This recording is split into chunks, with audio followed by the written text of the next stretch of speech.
इस समय में हर जाति का व्यक्ति बैठे बैठे सोचता है कि मेरे जाति का आदमी नेता बनना चाहिए, लेकिन समाज सबसे है, सबके सहयोग और साथ से बनता है। हमारी ताकत भी यही है। सामने वाले हमें बांटेंगे। मैं जानता हूं कि जिस जाति से मैं आता हूं, आप में कुछ भाई ये सोचेंगे बेहद प्यार और लगाव के साथ कि जयंत को आगे बढ़ाना है, लेकिन चौधरी चरण सिंह जी ने हमें सबक सिखाया था। हमें याद रखना है, नेता वो बन पाता है जो भागीदारी की बात करेगा, सबको सम्मान दिलाने की लड़ाई लड़ेगा, सामाजिक न्याय की लिए सड़कों पे संघर्ष करेगा, वो तो नेता बनता है। वरना हम सिमट के अपनी अपनी जाति को पकड़ के चलेंगे तो किसान की बात कौन करेगा, मजदूर की बात कौन करेगा, गरीब की वकालत कौन कर पाएगा। तो इसलिए आप सब भी अपने दायरे को बढ़ाओ। राष्ट्रीय लोकदल आप सब की पार्टी है, यह आपका मंच है, इसे आगे बढ़ाइए। यही मेरे लिए सबसे बड़ा आशीर्वाद होगा, हमारे जीत का मंत्र होगा। मैं ये भी कहना चाहता हूं कि आशीर्वाद मैं क्यों ले रहा हूं, राजनीतिक व्यवस्था में मैं क्यों आया हूं, मैं क्यों चाहता हूं कि आज का युवा इस व्यवस्था से जुड़े, अपनी गिनती बनाए, मंचों पे भी रहे, देश की सदन तक पहुंचे नौजवान और मतदान करके सरकारों पे अपना प्रभाव बनाए। क्यों मैं चाहता हूं? क्योंकि हमारे मुद्दे आगे रहने चाहिए। मैं आपसे पूछना चाहता हूं, आपने कई चुनाव देखे, कभी आपने ऐसा भी देखा कि चुनाव अभी 5-6 महीने दूर है, उम्मीदवार की कोई चर्चा नहीं है, कौन उम्मीदवार होगा मैंने तो किसी को नहीं कह रखा, लेकिन हम मैनिफेस्टो की बात कर रहे हैं, अपना घोषणा पत्र तैयार कर रहे हैं, मुद्दों की बात कर रहे हैं। कभी ऐसे चुनाव में किसी भी पार्टी ने चुनाव के 6 महीने पहले घोषणा पत्र को जारी करने की पहल ली है? नहीं करी, क्योंकि वो चाहते हैं कि मुद्दों पे आपका ध्यान जाए ही नहीं। लेकिन अगर विकासवादी सोच को हम आगे नहीं बढ़ाएंगे, अपने असल मुद्दों को नहीं पहचानेंगे, तो वही हो जाएगा। चुनाव के समय जो होता है, आपके बीच लोग आएंगे, कहेंगे साहब ये तो तालिबान आ गया अफगानिस्तान में, योगी जी मुकाबला कर सकते हैं। मैं पूछना चाहता हूं, योगी जी, भारतीय जनता पार्टी के जो वकील आपके बीच में आएंगे उनसे कह देना, हमारी नजर में तालिबानी तो वो है जो किसान को रौंद के चले जाते हैं।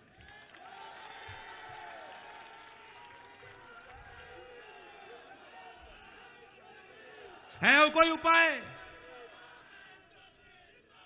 इस सरकार पे है कोई ऐसे लोगों का उपाय?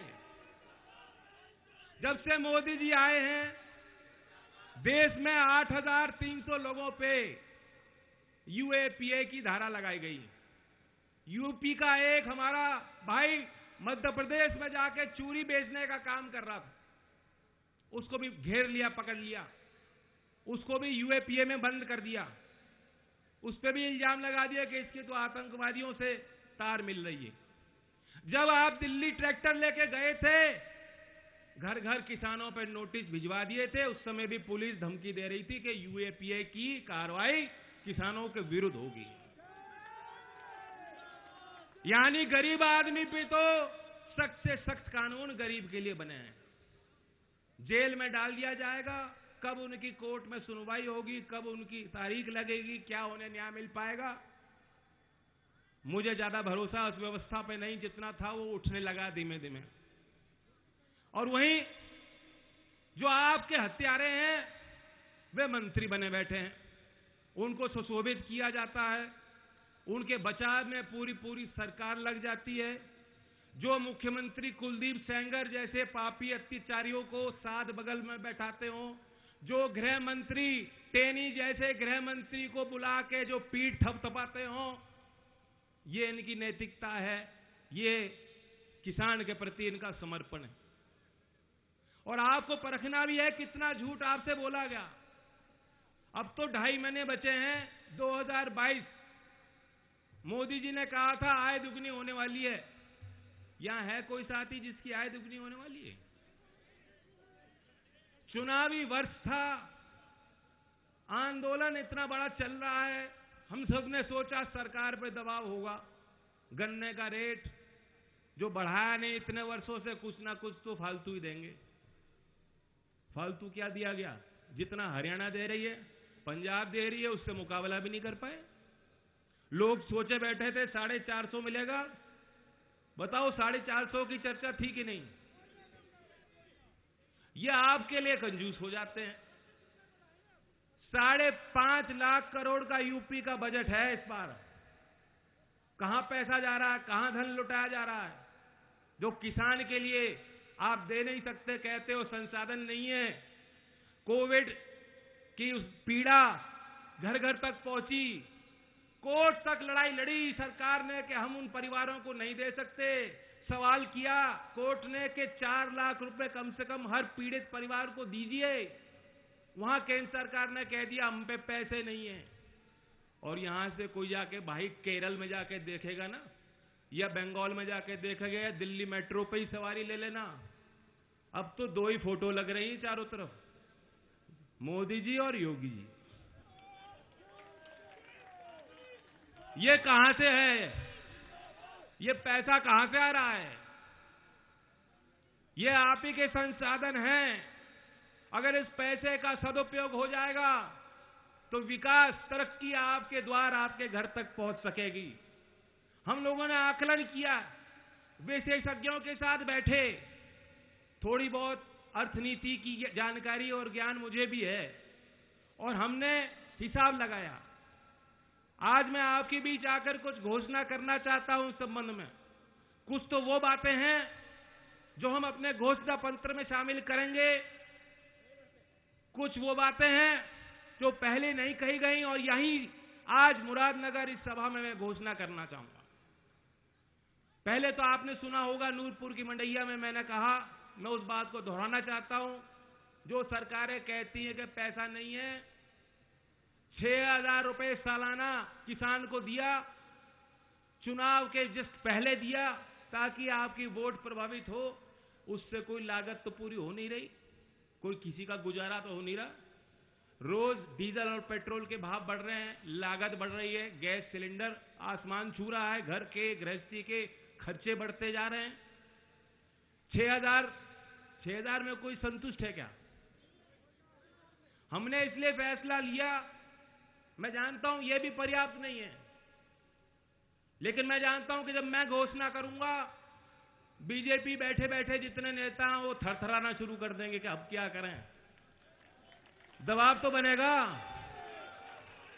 इसलिए हमने तय किया, चौधरी साहब के जन्म दिवस, किसान दिवस 23 दिसंबर को, ये तो 6,000 देते हैं, हम हर किसान को 12,000 देंगे। और जो सीमांत किसान हैं, जो असिंचित जमीन पे खेती करते हैं, उन्हें 15,000 तक जो है हम देंगे। दूसरी घोषणा जो मैं कर चुका हूं, ये शहरी क्षेत्र है, गांव के मजदूरों के लिए नरेगा योजना है। बाकी सब कारोबार जब ठप हो गए थे, बंदी थी देश भर में, हमारे मजदूर भाई बड़े बड़े शहरों से वापस गांव में आए थे। नरेगा की डिमांड बड़ी थी, और वो योजना नहीं होती तो मैं नहीं जानता कि उन गरीब परिवारों की क्या हालत होती। हमने माना है इस बात को कि सीधा आर्थिक सहयोग करने की जरूरत है, और इसलिए वह व्यक्ति जो अंतिम छोर पे खड़ा है, वह मजदूर जो शहरी क्षेत्रों में, जिसकी मेहनत पर ही बड़ी बड़ी इमारतें खड़ी हुई हैं, बड़े बड़े शहर विकसित हुए हैं, हम चाहते हैं उसके श्रम का भी सम्मान होना चाहिए। इसलिए मान्यवर काशीराम जी के नाम से, उनकी स्मृति में, शहरी क्षेत्र में मजदूरी करें हमारे भाइयों के लिए भी हम नरेगा के तर्ज पर नई योजना लाएंगे। मैं एक युवा हूं, थोड़ा बहुत मैं समझ सकता हूं मेरे नौजवान भाई कैसे सोचते हैं, क्या चाहते हैं। कहने को तो योगी जी भी युवा हैं, लेकिन उनके बात ऊपर से निकल जाती है। योगी जी के संबंध में मैं अभी वहां भी कही मैंने बात, यहां भी दोहराता हूं। आपको ऐसा नहीं लगता कि योगी जी बहुत ज्यादा टेंशन ले रहे हैं? ब्लड प्रेशर पारा बढ़ता जा रहा है उनका, कोई नस फट जाएगी एक दिन। जब देखो गुस्सा, या तो किसी को धमका रहे होते हैं, अधिकारी को धमका रहे होते हैं, या जनता को धमकाना शुरू कर देते हैं। मैं आपको कहना चाहता हूं योगी जी, ये मत समझिएगा हम आपके दुश्मन नहीं, आपका भला चाहते हैं। थोड़ा मुस्कुरा लिया करो। आपने कभी उनके हंसते हुए तस्वीर देखी है योगी जी की? नहीं है। जब बछड़ों के साथ खेल रहे होते हैं तब खूब हंसते हैं।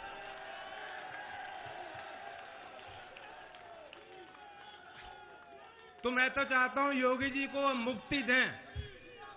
कहां इतनी फाइल पकड़ा दी, उनके सामने इतनी फाइल रख दी, वो तनाव उनसे झेला नहीं जा रहा। उन्हें फ्री किया जाए ताकि वो बछड़ों के बीच रहें, पूजा पाठ करें 24 घंटे। आज के आधुनिक विषय दुनिया में बात हो रही है आर्टिफिशियल इंटेलिजेंस की।